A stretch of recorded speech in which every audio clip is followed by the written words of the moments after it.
જય માતાજી મિત્રો, આજે આપણે મારા યુટ્યુબ ચેનલમાં આપનું હાર્દિક સ્વાગત કરું છું। આજે આપણે જાણવાનું છે કે શ્રાવણ મહિનાની છઠ એટલે રાંધણ છઠ કહેવામાં આવે છે। રાંધણ છઠની પૂજા અને એની કથા વિશેની માહિતી દેવાની છે। નવા હો યુટ્યુબમાં તો તમે સબસ્ક્રાઈબ કરો, લાઈક કરો અને શેર કરી દો। ધન્યવાદ, તમારો આભાર। જય સીતારામ। રાંધણ છઠ એટલે કે બહેનોને રસોઈ બનવાનો તહેવાર કહેવામાં આવે છે। એ દિવસે બહેનો નવી રસોઈઓ બનાવે છે, કારણ કે બીજા દિવસે સાતમ હોય છે અને સાતમને દિવસે શીતળા સાતમ કહેવામાં આવે છે। સાતમને દિવસે ટાઢું ભોજન જમવાનું આ વર્ષોથી પરંપરા ચાલી આવે છે। સાતમને દિવસે સવારમાં બહેનો નાહી ધોઈને સીતામાના દર્શન કરવા જાય છે અને નિવેદમાં કુલર સીતામાને પ્રસાદી રૂપે જમાડે છે। એટલે છઠ એટલે કહેવામાં આવે છે કે બહેનોને 7 પ્રકારના સાતમ એટલે 7 પ્રકારના રસોઈ બનાવે છે, જેમાં કે બાજરાના રોટલા છે, વડા છે, શાક છે, ભીંડાનું શાક છે, બટાટાનું શાક છે, કઠોળ છે, થેપલા છે, મેથીના થેપલા છે, કે પછી ઢેબરા છે, અનેક પ્રકારની રસોઈ ખીર અને બનાવવામાં આવે છે। એટલે સાતમને દિવસે માતાજીને ડાળિયા અને ગોળનું માનતા, કારણ કે કોઈ નાનો બાળક હોય એને ગરમી નીકળે અને તેને સીતામાને ખાલી ડાળિયા અને ગોળની માનતા માને એટલે એની ગરમી રાહત થઈ જાય અને તેનું શરીર સ્વસ્થ થઈ જાય છે સીતામાં। અને છઠને દિવસે બહેનો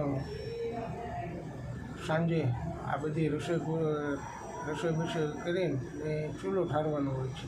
પહેલાં તો માટીના ચૂલા હતા, એટલે એની અંદર રાખ રહેવા દે। કહેવાય છે કે મોડી રાતે શીતળા માતા એ રાખની અંદર આળોટવા આવે છે। જો તમે ગરમ હોય તો માતાજી દાજી જાય, અને જો ચૂલો ઠારેલો હોય તો માતાજી કોઈ એને ઠંડક કરે એના શરીરમાં, અને તમારા બાળકોને અથવા તમને મનને ઠંડક અને શાંતિ અને સ્વચ્છ રહે એની માટેનો આ તહેવાર કહેવામાં આવે છે। રાત્રે 7:30 થી 8:30 આ લાભ ચોગડિયું છે, જે ચૂલો ઠારવાનું છે, અને સાંજે 9:30 થી 10:30 આ શુભ ચોગડિયું છે ચૂલો ઠારવા માટે। બહેનો અનેક પ્રકારની રસોઈ કરે છે, જેથી કરીને સવારમાં તમને ટાઢું જમાડે, અને તો એ પોતે આરોગ્ય છે। અત્યારે તો માટીના ચૂલા નથી, અત્યારે તો ગેસના ચૂલા। અત્યારે અમુક માણસો એમ કરે છે 2 ગેસના ચૂલા હોય છે, એક ચૂલો ઠારે છે અને એક ચૂલો રાખે છે। કોઈને કોઈ પણ જાતની ચા પાણી આ તે તકલીફ હોય કે પીવું હોય તો પી શકે।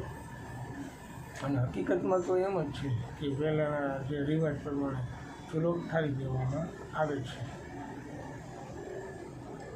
અને આ છઠ એટલે કે કૃષ્ણ અવતારની અંદર બલરામજીનો જન્મ ઉત્સવ કહેવામાં આવે છે। તે છઠને દિવસે, શ્રાવણ મહિનાની છઠને દિવસે બલરામનો જન્મ તરીકે ઉજવાય છે। બલરામ એટલે હળધારી, એનું સાધન છે હળ, અને હળ હાંકો તો જેથી કરીને માણસો કે કોઈ અનાજ કે કોઈ હળેલું કે દળેલું જે કાંઈ પણ હોય તે અનાજ તેથી બનાવતા નથી, કારણ કે એને એક દી અગાઉ બનાવી નીકળવામાં આવે છે। આ સાતમનું આ મહત્ત્વ હોય છે, તેના બાળકો એના ઘરેથી બધા એની સુખ શાંતિ અને સમૃદ્ધિ મળે તે માટે કહેવામાં આવે છે। અને રાંધણ છઠના દિવસે બૈરાઓ નાહી ધોઈને દેરાણી જેઠાણી કે જે કાંઈ હોય એ હંપીને રસોઈ કરે છે। તો એનું મહત્ત્વ બીજું એ પણ થાય છે કે બધા સાથે રહીને રસોઈ કરે છે। એમાં દહીં છે, મટકામાં દહીં છે કે એની તીખારી કરે, કે પછી દહીં હોય કે એનું રાયતું બનાવે છે। આ પ્રકારના અનેક પ્રકારના ભોગ માતાજીને ધરાવે છે અને પોતે લોકો ટાઢું ખાય છે। આ કહેવામાં આવે છે રાંધણ છઠ, અને રાંધણ છઠનું આ મહત્ત્વ છે. તમે શાંતિપૂર્વક સાંભળ્યો મારો વિડીયો. જય માતાજી, જય સીતારામ.